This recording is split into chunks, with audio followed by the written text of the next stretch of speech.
यार कौन सा हमारा था पेज वगैरह कौन सा था? जी सर। पेज कौन सा था? सर पेज नंबर था 424।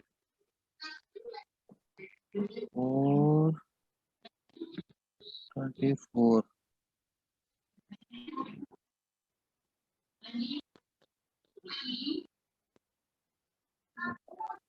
424।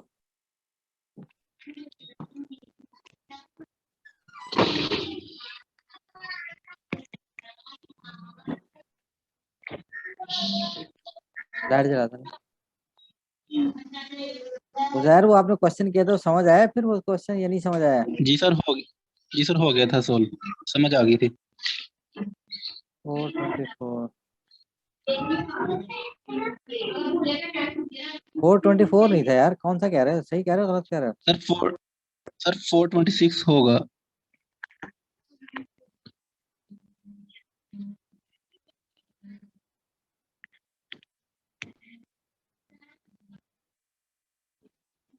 हाँ जी, 426 के ऊपर हमने सम प्रॉपर्टीज की तरफ आ गए थे। और ये हमने थ्योरम नंबर 1 हमने कहा था इसको ऑब्जेक्टिव पॉइंट ऑफ व्यू से कर लें आप। ठीक है। और थ्योरम नंबर 2 जो है, each set of n plus 1 or more vectors of a finite dimensional vector space of dimension is linearly dependent। ये ऑब्जेक्टिव पॉइंट ऑफ व्यू से देख लें बस। ठीक है। जी तो sir. if VF is a finite dimensional vector space of dimension n, then any set of n linearly dependent vector forms the basis for V। ये भी देख लें इस तरीके से। If a set S of n vectors of a finite dimensional vector space of dimension n generates VF, then S is the basis of V। If a set of n vectors of finite dimensional vector space VF of dimension n generates VF, then S is the basis for V।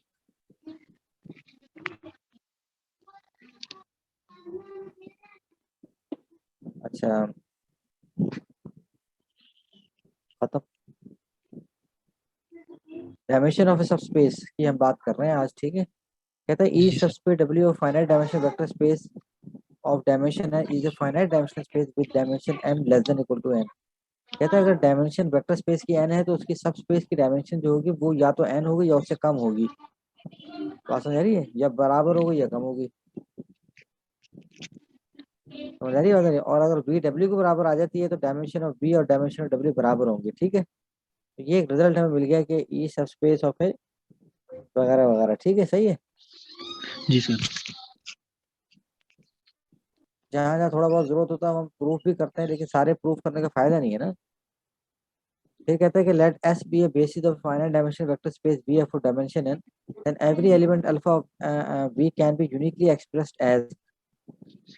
कहता है let S be a basis of finite dimension vector space B F of dimension N, then every element alpha of B can uniquely expressed as. That सी बात है, अगर S चला दो, अगर S जो है वो दैट सी बात है अगर बेसिस है तो वी का हर वेक्टर जो है उस बेसिस की लीनियर कॉम्बिनेशन में लिखा जा सकता है। ये तो पता ही है ना हमें। क्या ख्याल है? जी सर। ठीक है। ये बात कर रखी है ना पहले हमने।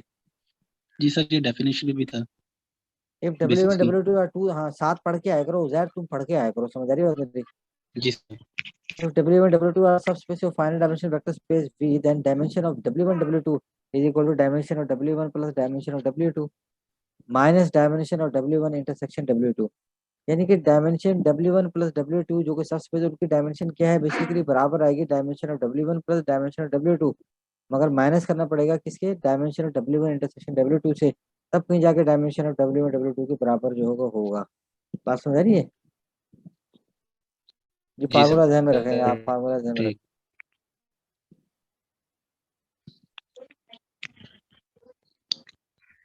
Show that the vectors form a basis of R three. अगर ये वेक्टर बेसिस बनाते हैं तो इसका मतलब है कि सबसे पहले तो इनको लीनियर इंडिपेंडेंट होना चाहिए। क्या ख्याल है? और लीनियर इंडिपेंडेंट होने के बाद फिर इन वेक्टर्स को क्या चाहिए? ये जनरेट करके दें आर थ्री को।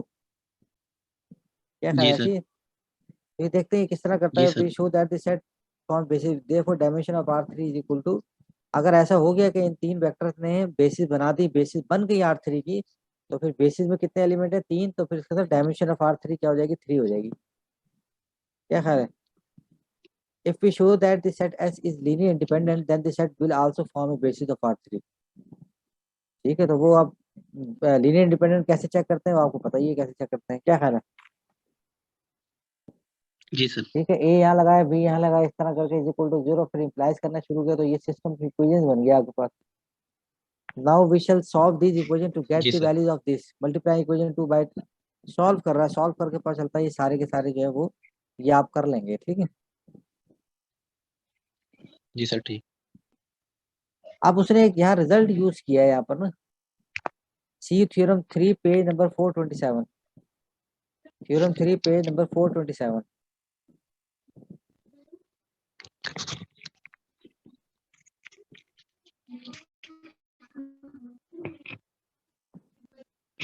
ये theorem 3 page number 427, if V is a finite dimensional vector space of dimension n, then any set of n linear independent vectors in V forms a basis of V। यानी कि अब हमें, पहले तो हम ये करते थे ना कि लीनियर इंडिपेंडेंट चेक करते थे, फिर क्या चेक करते थे कि जनाब क्या वो एल एस, उसको जो linear set of all linear combination जो है, यानी कि लीनियर स्पैन जो है, क्या वो वी के बराबर आ रहा ही नहीं आ रहा, याद है? जी सर। तब हम कहते थे जनाब ये काम, ये बेसिस बन गए, जो आपने करके जी दिया सर। था कल, जी सर। जी जी सर। है ना? तो उसने कहा जी कि सर, अब वो काम डेफिनेशन करने ऑफ। की, हाँ हाँ, वो काम करने की जरूरत नहीं, उसने कहा थ्योरम 3 इस्तेमाल कर लो। कहता है अगर कोई आपको किसी R3 जो होती है वो बेसिकली वेक्टर स्पेस होती है ना, आर जी three sir, over vector R space है। वेक्टर स्पेस है ना, क्या ख्याल है? जी सर। जी sir. R3 over R vector space है, तो R3 ओवर आर का जो सबसेट, R3 का सबसेट दे दिया, आप सिर्फ ये चेक कर ले कोई लीनियर इंडिपेंडेंट है, अगर वो हो गया तो वो बेसिस बनाएगा लाजमी, okay sir. Bye theorem 3, bye theorem 3, समझ आ रही है बात मेरी? जी सर ठीक।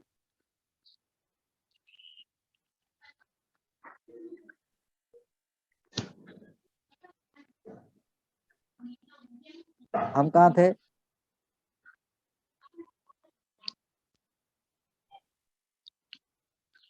सर थ्योरम नंबर 7 थे पर थे। यहाँ थे हम एग्जाम्पल नंबर 1 पे, ठीक है। तो जी लीनियर सर। इंडिपेंडेंट तो चेक कर लिया उसने, तो बाय थ्योरम 3, तो वो क्या हो गया आपके पास, वो बेसिकली आपके पास क्या हो गया जनाब कि वो आपके पास जो है वो क्या करेगा, हमने क्या कहा था, बेसिस बन जाएगा ये क्या बन जाएगा, बेसिस बन जाएगा, ठीक है। अब क्या नाम है तुम्हारा, जैर जी तुम्हारे सर जिम्मे ठीक। ये काम है, ये तो लीनियर इंडिपेंडेंट चेक कर लिया, अब आपने क्या करना है इसके इसके जरिए,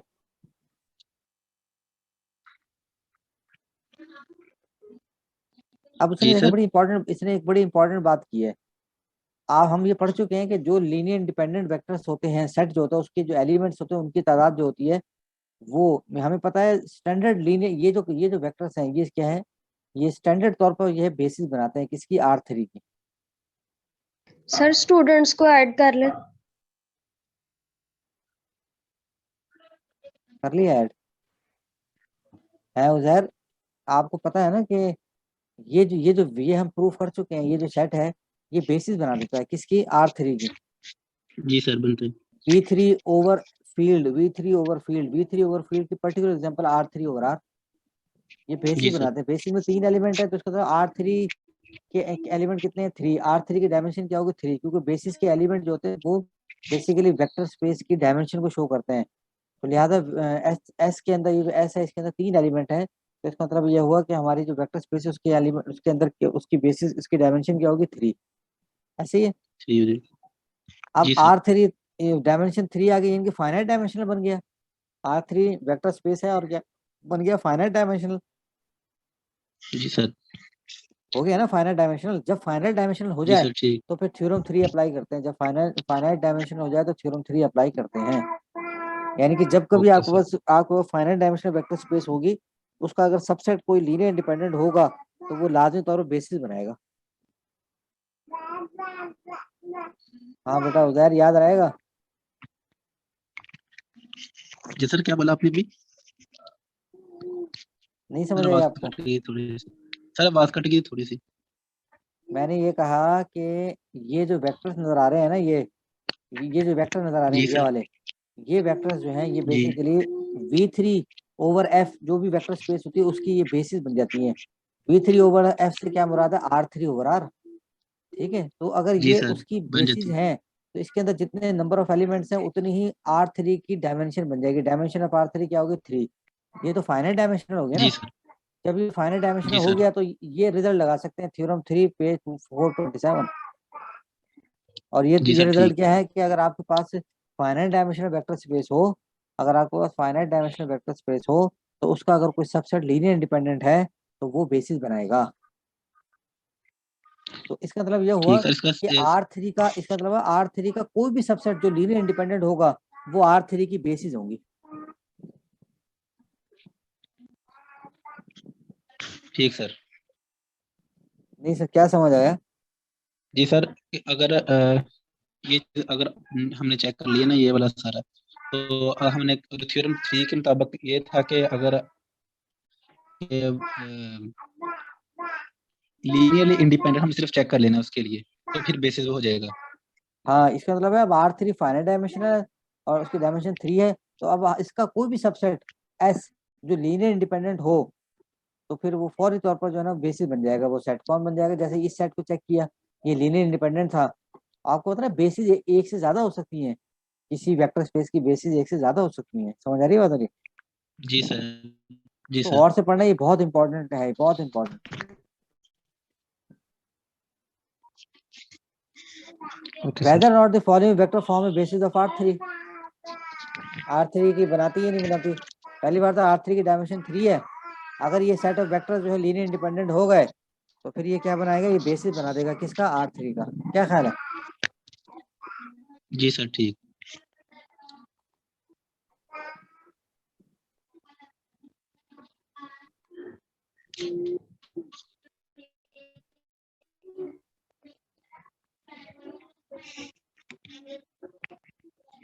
लीनियर अलजेब्रा आप पढ़ चुके हैं, आपको पता होना चाहिए कि ये सिस्टम इक्वेशन जो है इसको हम कैसे फाइंड आउट कर सकते हैं कि इसका सोल्यूशन एग्जिस्ट करेगा नहीं करेगा।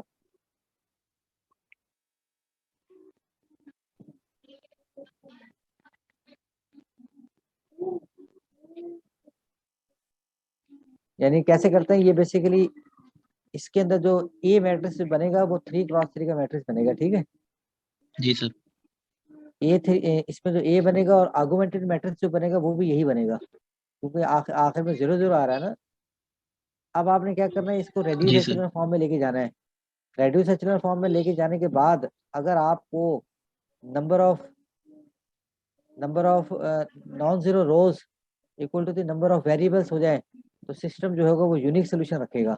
यानी कि अगर रैंक ऑफ ए मैट्रिक्स और नंबर ऑफ वेरिएबल्स की तादाद बराबर हो जाए तो फिर क्या होगा? सोल्यूशन जो है यूनिक होगा। यानी कि सोल्यूशन जो है यूनिक सोल्यूशन एग्जिस्ट करेगा। और अगर जी नंबर सर। ऑफ वेरिएबल्स की तादाद और रेड्यूस एचेलॉन फॉर्म यानी रैंक बराबर हो जाए, बराबर तो हो जाए, मगर मगर क्या होता है आपके पास? ये आप रिपीट करें, इसको आप रिपीट करेंगे तो फिर बात बनेगी, है ना? मेरी बात समझ आ रही है? थोड़ा सा जी मैं सर भी नोट पे। कंफ्यूज हो रहा हूँ, मेरे ध्यान में नहीं आ रहा है। ये आपका लीनियर अलजेब्रा में ये चीजें पढ़ी है आपने नहीं पढ़ी? जी सर पढ़ी है। वहां से ये रिपीट करके मुझे कल आपने बताना है, ठीक है? कल क्लास है ना तुम्हारी? जी सर ठीक। जी सर। वहां से मुझे बताना है, ठीक है? मजीद उसने यहाँ सिंप्लीफाई कर रखी है, वैसे ही सिंप्लीफाई करते हुए वो यहाँ तक पहुंच गया ये। अब वो कहता है कि यहाँ से A3 की वैल्यू, क्योंकि ये भी A3 पे वैल्यू डिपेंड कर रहा है, ये भी A3 पे, A3 की वैल्यू 1 ले ली। अगर A3 की वैल्यू 1 आ गई इसका मतलब है कांस्टेंट A1 A2 A3 सारे जीरो नहीं है, कोई एक आध नॉन जीरो भी है, तो ये तो लीनियर डिपेंडेंट हो गया। क्या ख्याल है? जी अगर सर। लीनियर डिपेंडेंट हो जी गया तो सर। ये फिर बेसिस नहीं बनाएगा। बात समझ आ रही है? जी सर। ये पूरी क्लास के जिम्मे में लगा रहा हूँ बात, पूरी क्लास के जिम्मे ना। ये चेक करना है ये लीनियर इंडिपेंडेंट है या नहीं है, डिपेंडेंट या ओके इंडिपेंडेंट, सर। जैसे ऊपर हुआ हुआ exam question number 1, question number 2। Sir पहले दो क्वेश्चंस। और क्वेश्चन नंबर 3 ओके सर। ये करना है, आपने करके आना है।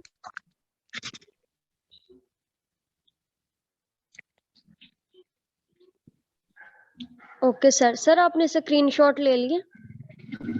नहीं, स्क्रीनशॉट तो नहीं लिया, शुक्र है आपने याद दिला दिया। आप चीजों को याद दिलाया करो। क्या नाम है? फातिमा है ना आपका नाम? जी सर। सर आप पढ़ा रहे थे ना तो इसलिए फिर मैं दरमियान में नहीं बोली। कोई बात नहीं, बोल लिया करो, कुछ नहीं होता, वैसे भी तो आप बोलती रहती हो। Okay sir. क्यों बोलती नहीं हो क्या? इतना तो तुम बोलती हो माशाल्लाह से।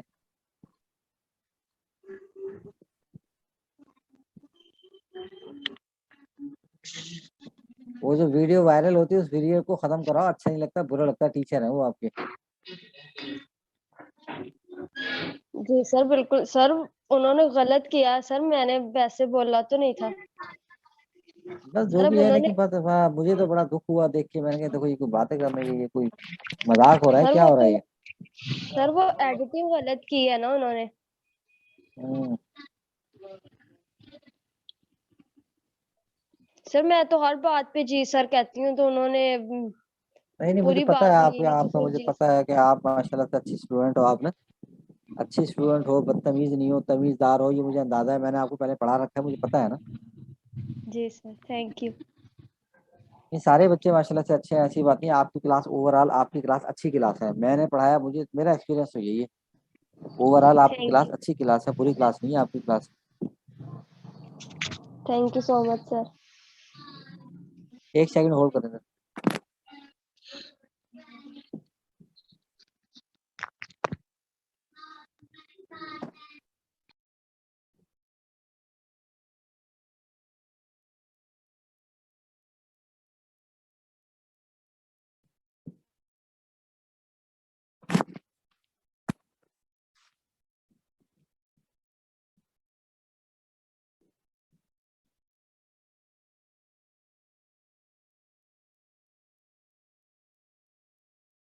अच्छा देखें, आगे हम जो पढ़ना चाहते हैं वो क्या है हमारे पास? होमोमॉर्फिज्म, वेक्टर स्पेसेस और लीनियर ट्रांसफॉर्मेशन।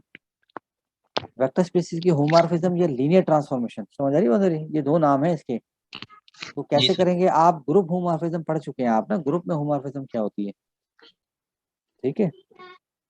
ऐसी है ना। अगर जी आप सर। गौर करें, ग्रुप के अंदर एक ही बाइनरी ऑपरेशन होता है जिसको हम डॉट कह देते हैं ना, या स्टार कह देते हैं। लेकिन वेक्टर स्पेसेस के अंदर दो बाइनरी ऑपरेशन है। नंबर एक, कि वी जो होना चाहिए नॉन एम्प्टी सेट होना चाहिए, और वो अबेलियन ग्रुप होना चाहिए, ऐसे ही जी sir, under addition. Under addition abelian group होना चाहिए। नंबर टू, फिर स्केलर मल्टीप्लिकेशन होल्ड करनी चाहिए, वैलिड होनी चाहिए। स्केलर मल्टीप्लिकेशन मतलब क्या?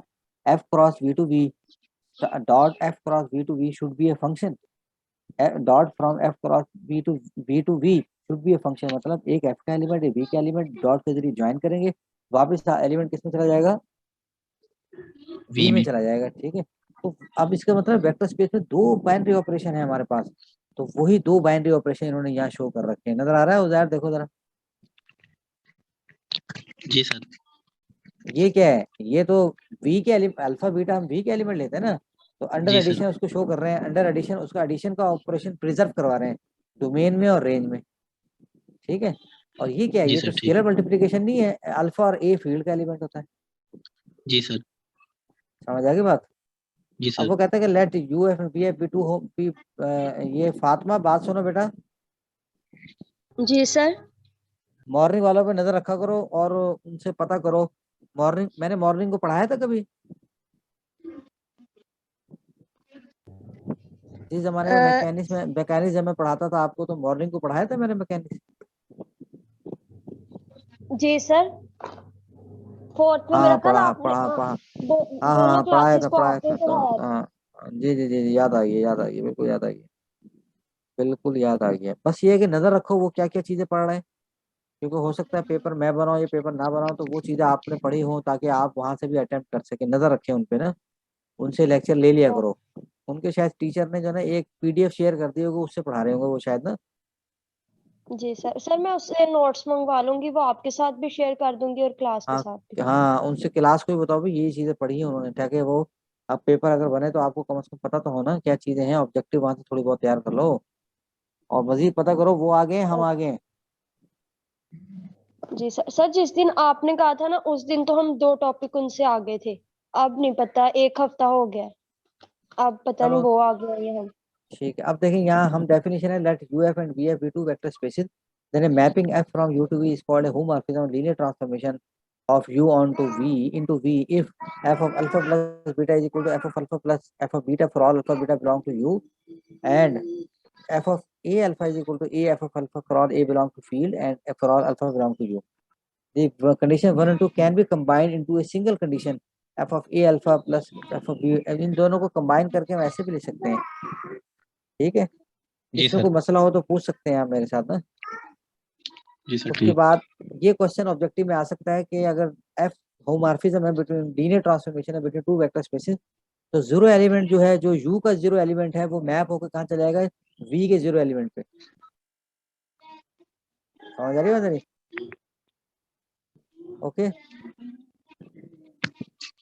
जी सर। ठीक है। और माइनस एलिमेंट जो माइनस होता है, वी का जो एलिमेंट माइनस होता है, वो इमेज के अंदर जाके माइनस हो जाता है, उसका इमेज जाके माइनस हो जाता है इमेज में जाके, ठीक है। तो ये चीजें आपने जी सर प्रूफ, ये ठीक। पढ़ना, ये आसान प्रूफ है, ये आप पढ़ सकते हैं, पढ़ना ना मसला हो तो मुझसे पूछें, ठीक है। ओके सर ठीक।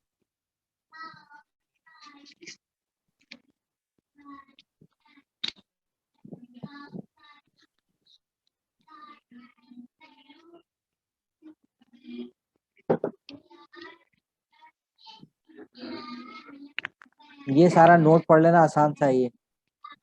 Colonel of okay sir. Homomorphism, जैसे ग्रुप के अंदर होम कर्नल पढ़ा था आपने, ग्रुप के अंदर वो पढ़ा था ना आपने कर्नल। जी सर पढ़ा, जी सर पढ़ा था कि अगर उसी आइडेंटिटी तरीके मैप हो रहा हो। हाँ, उसी तरीके से let have be homomorphism of vector space u to v, then the kernel of w of, kernel जो होगा वो किसको, kernel w of f, f का कर्नल होता है ना, kernel w of f is defined by alpha belong to u such that f of alpha is equal to 0 prime where 0 prime is the vector 0 vector of v। ये जो जी sir colonel ठीक। Colonel जो होता है, ये हमेशा क्या होता है, नॉन एम्प्टी होता है। क्यों होता है नॉन एम्प्टी? क्योंकि ये कोई एलिमेंट इसमें आए ना आए मगर जीरो लाजमी आएगा, जिस क्योंकि इसने जीरो को जीरो पे मैप करना है लाजमी तौर पर। जी सर ठीक। लिहाजा कर्नल हमेशा नॉन एम्प्टी होता है, ये ऑब्जेक्टिव में क्वेश्चन आ सकता है। और ये जी बातें इसमें सर। सारी यहाँ लिखी हुई हैं, क्योंकि हमने अभी ऊपर रिजल्ट पढ़ा है कि ये जो होमोमॉर्फिज्म होती है ना, ये जो होती है उसका नाम क्या है, तो वेक्टर स्पेस के में जो होमोमॉर्फिज्म होती है, इसका नाम क्या होता है, वेक्टर होमोमॉर्फिज्म। दूसरा क्या होता है, सर जो वेक्टर स्पेस में होती है। हाँ ये अभी जो पढ़ा है, लीनियर ट्रांसफॉर्मेशन। ये जो लीनियर ट्रांसफॉर्मेशन होती है, इसका इसका ये हमेशा जीरो एलिमेंट को उठा के जीरो एलिमेंट पे लेके जाती है। तो लिहाजा अगर जीरो पे लेके जाती है, तो फिर इसका मतलब है कि इस कर्नल के अंदर कोई एलिमेंट हो ना हो, जीरो होगा, इसलिए कर्नल नॉन एमिटिव होगा। जी सर थ्योरम ठीक। 2 है the kernel of homomorphism is a subspace. जैसे वहां होता था ना kernel homomorphism, kernel of homomorphism group के अंदर क्या होता था, सब ग्रुप होता था। यहाँ ये क्या हो गया, सब स्पेस हो गया। जी सर समझ आ ठीक। रही है? और जी हमने सर। सब स्पेस का क्राइटेरिया पढ़ा है ना, सब स्पेस किस तरह प्रूफ करते हैं। जी सर। हम ये प्रूफ सर करते हैं कि alpha x plus B beta ये बिलोंग कर जाए ना कि सेट से, तो वो सब स्पेस बन जाता है। तो इसके प्रूफ को पढ़ना आसान है, मुश्किल नहीं है। Okay sir. आइसोमॉर्फिज्म क्या होती है, क्योंकि हमें पढ़ चुके हैं कि होमोमॉर्फिज्म वेक्टर के दरमियान क्या होती है, एक फंक्शन होता है जो दो कंडीशन सेटिस्फाई कर रहा होता है ना। अगर वो फंक्शन बाइजेक्टिव हो जाए तो फिर ये क्या बन जाता है, आइसोमॉर्फिज्म बन जाता है। ये भी क्या है, जैसे ग्रुप के अंदर आइसोमॉर्फिज्म पढ़ी है ना, वैसी है ये। तो ये क्या है, एफ फ्रॉम दो वेक्टर स्पेसिस है, और F from U to V क्या है, आपके पास एक बाइजेक्टिव फंक्शन हो, तो फिर और फिर ये कंडीशन सेटिस्फाई हो जाए, तो हम कहते हैं कि वो होमोमॉर्फिज्म क्या है, आपके पास क्या बन जाती है, आइसोमॉर्फिज्म। दोबारा सुने, let U and V be two vector spaces, then a mapping from u to v is called isomorphism of u onto v if f is 1 1, f is onto and this condition। इसको यूं भी state कर सकते हैं कि a homomorphism from two vector spaces is called isomorphism if f is bijective function and this condition is satisfied। जी sir या ठीक। यू कह सकते हैं कि if a function from two homomorphism is called a is called a isomorphism if f is homomorphism and f is bijective function, you भी कह सकते हैं। ये सारी चीजें पढ़ लेना, ठीक है। जी सर ठीक। थ्योरम 1 हमारे पास है कि जनाब two finite dimension vector space over the same field are isomorphic. एक ही फील्ड के ऊपर दो फाइनाइट डायमेंशन वेक्टर स्पेस जो होती हैं, वो हमेशा क्या होती हैं, वो आइसोमॉर्फिक होती हैं if and only they are the same dimension, अगर इनकी डायमेंशन सेम हो। जब भी कभी दो वेक्टर स्पेस की डायमेंशन सेम हो और वो ओवर द सेम फील्ड हो, तो वो फिर क्या होती है, हमेशा वो हमेशा क्या होती है, आइसोमॉर्फिक हो जाती हैं, अगर उनकी डायमेंशन सेम हो। या जब कभी हमें दो वेक्टर स्पेस की डायमेंशन सेम मिल जाए ओवर द सेम फील्ड, तो वो आइसोमॉर्फिक होती हैं। और अगर दो वेक्टर स्पेस आपस में आइसोमॉर्फिक हो, तो उनकी डायमेंशन लाजमी तौर पर सेम होगी। जी सर ठीक।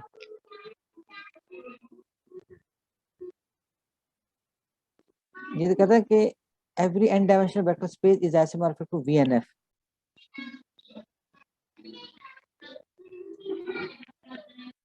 VNF से क्या मुराद है हमारे पास? ये तो n टुपल है, VNF N n tuple tuple होते जी हैं ना। सर। VNF की मुराद जो है वो ये है कि VN मुराद ये है कि n टुपल वाला set of all n tuple वो V बन जाएगा, वेक्टर वो बन जाएगा आपका V, और ओवर द फील्ड F होके फिर ये क्या बन जाएगा, वेक्टर स्पेस। ठीक है, तो ओके ये सर। रिजल्ट भी आप देख लें, every n dimensional vector space is isomorphic to VNF। ये भी एक ऑब्जेक्टिव पॉइंट ऑफ व्यू से आ सकता है जी सर ठीक। कि हर वेक्टर स्पेस जो होती है, हर वेक्टर स्पेस जो है वो VNF के साथ आइसोमॉर्फिक हो जाती है। हर n डायमेंशनल वेक्टर स्पेस, हर ये एवरी n डायमेंशन स्पेस, ये n डायमेंशनल है तो ये इसके साथ आइसोमॉर्फिक हो जाती है VNF के साथ। जी सर।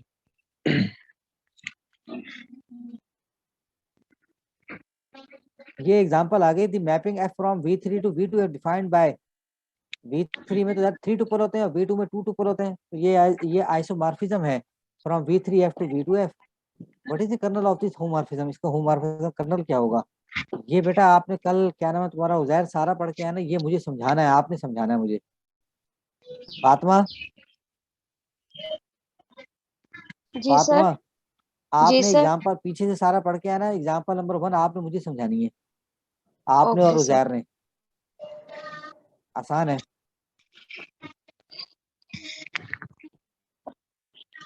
उजैर बेटा पेज याद रखना, पेज, ये पेज जी हमारा कौन सर सा, ठीक। 438 लिख ले बेटा, साथ साथ लिखा करना।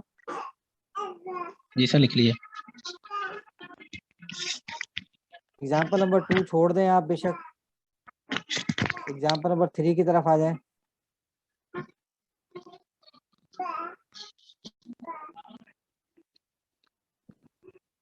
एग्जाम्पल नंबर 3 भी छोड़ दें, एग्जाम्पल नंबर 4 देखें। 5 4 जो है इसको थोड़ा सा जरा आप इसको पढ़ लेना, इसको इसके ऑब्जेक्टिव पॉइंट ऑफ व्यू से देख लेना इसको, ठीक है। Okay sir.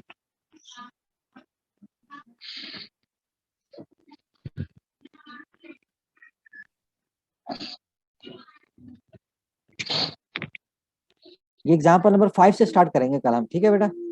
जी सर ठीक। बेटा लिख ले। जी सर लिख लिए पेज नंबर। ठीक है, आप सब लोग अपना ख्याल रखें, इंशाल्लाह जिंदगी रही तो फिर मुलाकात होगी कल इंशाल्लाह। मिड कब है भाई आपका? Okay sir. सर मैंने डेट शीट सेंड किया ग्रुप में। भाई डेट शीट सेंड ना किया करो, इतना टाइम नहीं है कि मैं उसको खोल के पढूं, आप मुझे लिख के भेजना सर आपका पेपर फला दिन पे है। ओके सर, मैं आपको लिख के भेज दूंगी। सर 26 से स्टार्ट हो रहे हैं। बेटा आपका कब है? मुझे लगता है आपको भी सर पढ़ने की जहमत नहीं हुई है ना। नहीं सर, मैंने पढ़ी थी, जेन से निकल गया। सर वेडनेसडे को है आपका। ठीक है, वेडनेसडे को हमारा पेपर है, तो मुझसे डिस्कस कर लो, आप और CR पूरी क्लास से डिस्कस कर लो किस अंदाज से पेपर देना है, फिर मुझे बता दो, वैसे अंदाज से पेपर ले लूंगा मैं, ठीक है। ओके समझ आ सर। रही है? और सर टाइमिंग भी बता दीजिएगा। और सर आप लेंगे किस ऐप पे? मैं लूंगा जूम पे लूंगा मैं। बकाया टीचर किस पे ले रहे हैं? सर वो इसी तरह पिछली दफा तो ये था ना कि व्हाट्सएप पे सेंड कर देते थे फिर लिख के, इस दफा वो यही है सारा सिस्टम, लेकिन वो गूगल क्लासरूम पे ले रहे हैं। अरे 2 तो ले रहे हैं सर, बाकियों ने अभी बताया नहीं, नहीं। मैं भी व्हाट्सएप पे लूंगा, मैं भी जूम शूम पे नहीं लूंगा, मैं व्हाट्सएप पे आपको सेंड कर दूंगा, आप मुझे वापस कर देना बस। Okay sir. समझ आ रही बात है? जी सर। खूब नकल करना, एक दूसरे को बताना, ईमानदारी से कोई काम ना करना, रोजा पूरा होगा, रोजा अल्लाह के लिए, नकल अपने लिए, ठीक है।